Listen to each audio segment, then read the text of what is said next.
my name is Valerie. Today I'm super excited to share with you the comforting sequel of a book that really fundamentally grew my love for reading. Read with Val. Read on, have fun, and dream big. So this book is called Coyote, Lost and Found, and it is by Dan Gemeinhart. So the first book in this sequel is called The Remarkable Journey of Coyote Sunrise, which many of you might know from my first few videos, honestly, of creating this book channel. And that book was so amazing, and I was actually I was obsessed with it. So when I found out this was coming out, I was really excited. So this book is a realistic fiction book, and I would rate it a 10 out of 10. Just a little disclaimer, it is definitely preferable that you read The Remarkable Journey of Coyote Sunrise, which is the first book, and then read this book because it's just easier to follow along and kind of know where the characters are at. So in the second book, our main character is Coyote, and she's on the cover right here. She is at a kind of strange time in her life, so she's slowly adjusting to a new way of living.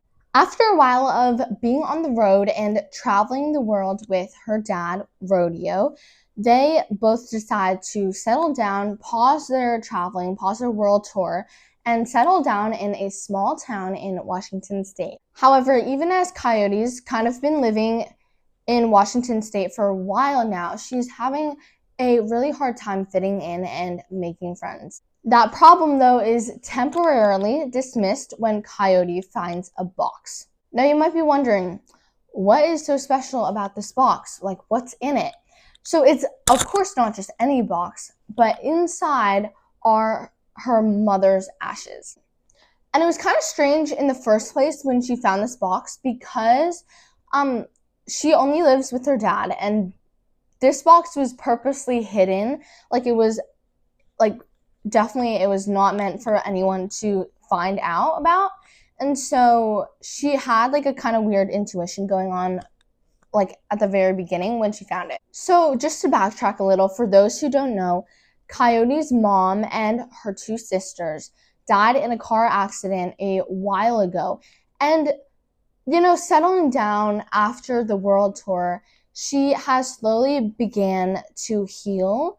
But seeing this box uncovering her mother's ashes is just completely opens the wounds up again. And this is both for Coyote and her dad. But after all this time, they are ready to scatter her mom's ashes. Except for the problem, the huge problem, that the book where her mom put and hid where she wanted to rest is lost and mistakenly donated to a library somewhere across the entire nation. And the trickiest part is that only Coyote knows that she lost the book. With Coyote in charge of navigation and Rodeo in charge of driving, they pick back up their adventures on the road and go on a whirlwind to find this book. And along the way, they connect with old friends and meet new friends. I love this book so much because it does a thing, it has an aspect of it that is really hard to balance and grasp. It has a really good mixture of both lightheartedness and fun and comedy at times, but it also has a lot of emotional trauma and grief. I think anyone who has lost someone definitely can relate to Coyote and Rodeo's emotions and how they feel. And over the summer, I actually understood that sense of grief even more because a loved one of mine passed, which was really hard, of course. In addition, their personalities are all so charming and unique. It's their characters are amazing. And the supporting characters, I love the supporting characters in this book, but they're all super lovable and you feel like you really know them. I especially like Coyote's best friend, whose name is Salvador.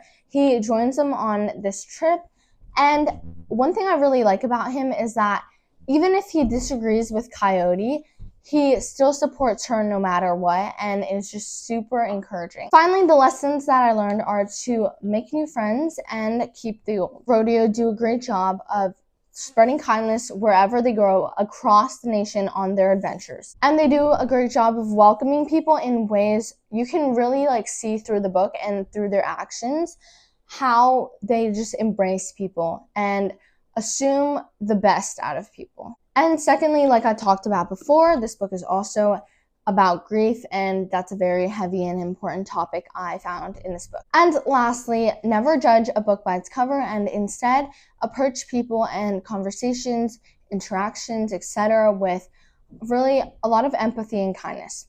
So I recommend this book to kids between the ages of 9 through 12, and I hope you guys really enjoy this book.